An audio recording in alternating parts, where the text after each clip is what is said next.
மீன்களின் விலை வீழ்ச்சியால் மிகுந்த பாதிப்பிற்குள்ளான நிலையில் டீசல் விலை உயர்த்தப்பட்டுள்ளதாக ராமேஸ்வரம் மீனவர்கள் கவலை தெரிவித்துள்ளனர். இதுபற்றி நமது செய்தியாளர் ஆனந்தன் அளித்த கூடுதல் தகவல்களை இப்போது பார்க்கலாம்.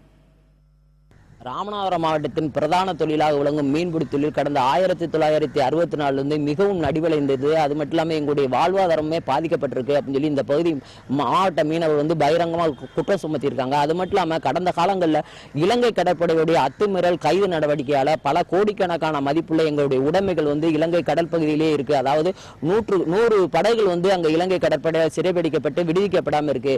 ஒவ்வொரு படகுக்கும் சுமார் 25 குடும்பங்கள் இந்த படகை நம்பி வாழ்ந்துகிட்டு இருக்காங்க. இந்நிலையில 100 படகுனா 2500க்கும் மேற்பட்ட குடும்பங்கள் பசியும் பட்டினியுமா வாழுது அப்படின்னு சொல்லி அந்த குற்றம் சுமத்துறாங்க. அதனால இந்த படகுகளை உடனடியாக விடுதலை செய்யணும். ஏன்னா எங்களுக்கு பிரதான தொழிலாக விளங்கும் மீன்பிடி தொழிலை தவிர வேற எந்த தொழிலுமே எங்களுக்கு தெரியாது.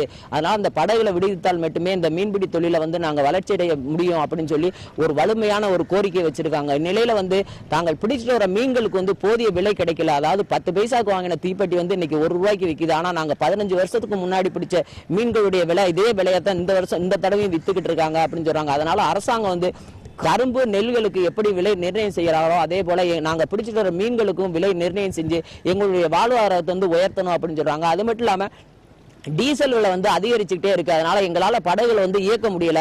அதனால மத்திய அரசு எங்களுக்கு வழங்கப்படும் டீசல் அதாவது கலால் வரியை முற்றிலும் ரத்து பண்ணணும். அது மட்டும் இல்லாம 1500 லிட்டர் டீசல் மானிய விலையில கொடுக்குறாங்க. ஆனா 2000 லிட்டரா கொடுக்கணும் அப்படின்னு சொல்லி அதிகரிச்சு கொடுக்கணும் அப்படின்னு சொல்லி ஒரு கோரிக்கையும் வச்சிருக்காங்க. இந்நிலையில நேற்று புதுக்கோட்டையிலிருந்து மீன்பிடிக்க போன 4 மீனவர்களையும் ஒரு படகையும் நெடுந்தீவு பகுதியில் வச்சு கைது பண்ணியிருக்காங்க. அது மட்டும் இல்லாம இன்னைக்கு அந்த கைது செய்யப்பட்ட மீனவர்கள் காங்கிரஸ் துறைமுகத்தில் வச்சிருக்காங்க.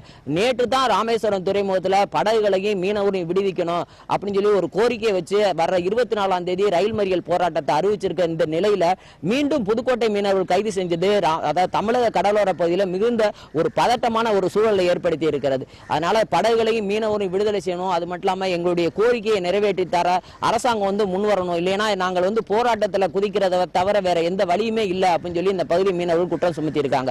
புதிய தலைமுறை செய்திகளுக்காக ராமேஸ்வரம் துறைமுகத்திலிருந்து ஒளிப்பதிவாளர் வினோத்குமாருடன் ஆனந்தன்.